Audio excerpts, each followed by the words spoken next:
If you're one of the Nintendo fans who worried the company lost its creative spark after playing it fairly safe with the Switch 2, let me introduce you to Dragon Drive, a wheelchair basketball-inspired sports game that's controlled almost entirely with the Joy-Con 2's mouse mode.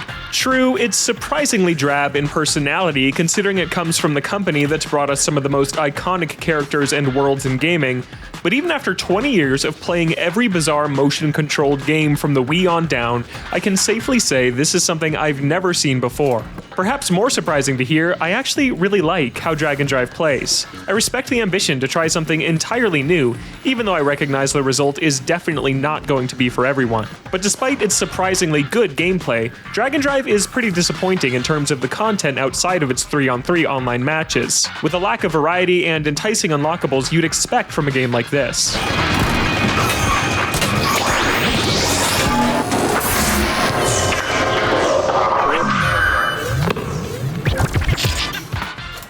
From the look of it, the main reason this game exists is to showcase the Joy-Con 2's combination of built-in mouse and motion controls. The separated left and right controllers direct your baller's left and right arm respectively. You can slide the controller on a flat surface to have your arm push your wheels forward and backward, lift and flick your wrist after you line yourself up with the hoop to shoot the ball, and wave to a teammate to signal that you're open for a pass.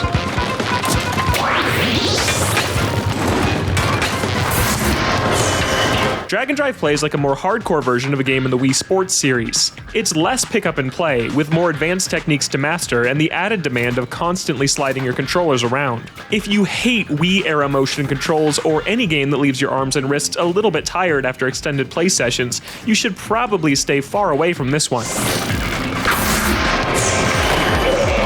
First hour or so, it didn't feel natural. It demands a lot of actions a game has never asked of me before. Usually games like Wii Sports rely on simple controls paired with automatic movement, but Dragon Drive puts you in complete control of your character, and I just wasn't used to it. And when things weren't going well, the physicality of it all made for a steeper, more frustrating learning curve than just remembering which buttons to press on a traditional controller, an option that's entirely absent here.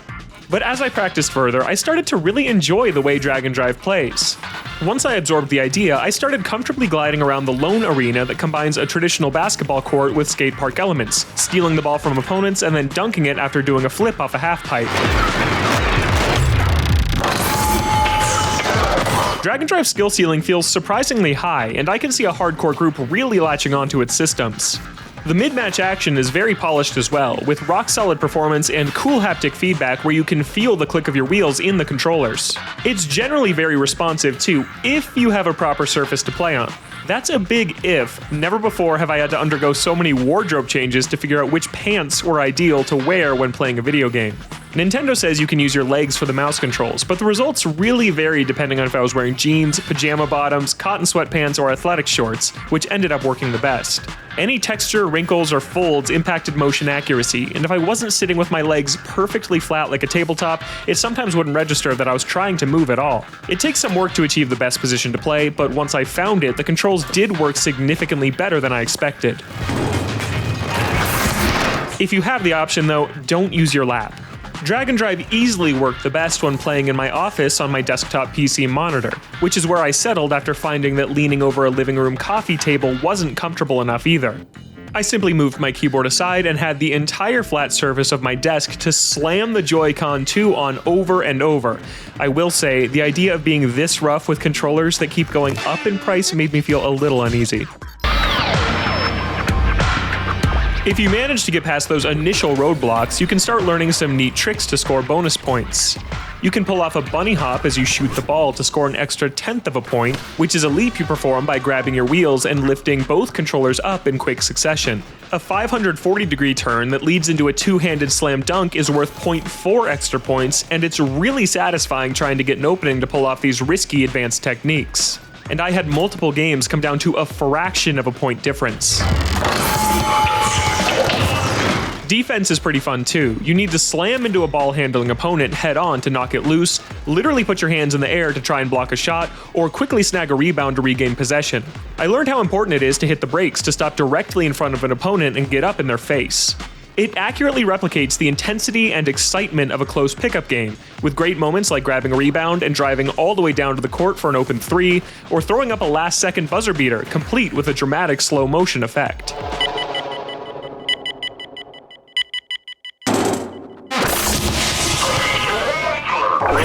You can play offline with bots that are decently smart and always pass you the ball if you signal that you're open, but the action excels when you take it online with 5 friends or strangers. I unfortunately wasn't able to capture any footage from my main online play session with a full lobby ahead of launch, but it's fun to coordinate with teammates over game chat to set them up for an open shot or decide who to guard on defense. And like most competitive multiplayer games of this nature, there's really no reason to play offline. Sadly, outside of the arena, Dragon Drive doesn't have much going on. The whole affair takes place in what's called the Park, which has about as much personality as its one-word name implies. Scattered around are a small handful of fun time-based challenges, like racing through obstacle courses, jumping rope 100 times in a row, or scoring as many points as possible, but after reaching the target time for most of them in just a couple of hours, I was left wishing there were more challenges to complete. One neat idea is that if you're playing in an online lobby and roaming around the park trying out challenges at your own pace, a giant video board displays live updates of who has the highest scores in each one. Some challenges award gold rings to the record holder so everyone wheeling around the park can see who's the champ. Both features encourage friendly competition if you all buy into it, and I can see this being a decently fun place to hang out with a group of friends as everyone tries to set new high scores in between matches. There are also group minigames to break things up, though those amount to a 30-second race or a sprint to see who can grab the ball first. They're both pretty skippable, and fortunately you can easily opt out of participating and just wait for the real game to begin.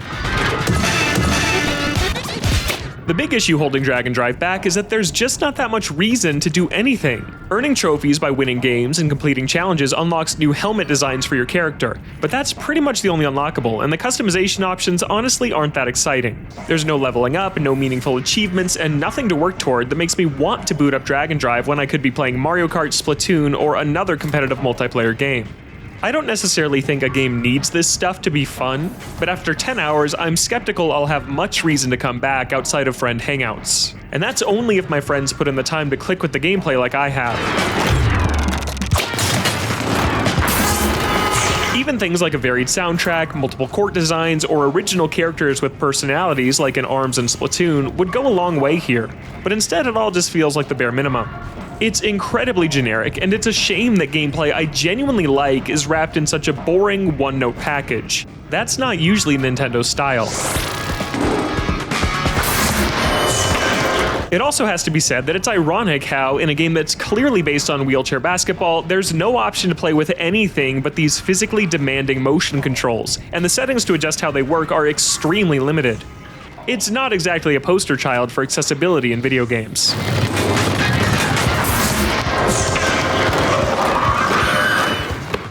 Dragon Drive controls like nothing else I've ever played, and it asks a lot of you in order to get used to its complicated motion and mouse mechanics.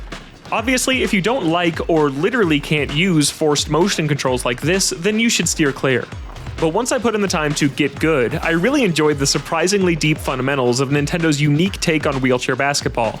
Its online 3-on-3 matches are a lot of fun, and it has some good ideas for provoking friendly competition between rounds that I wish were fleshed out a little bit more. That lack of substance is the most disappointing part about Dragon Drive, with little in the way of unlockables, customization, personality, and variety.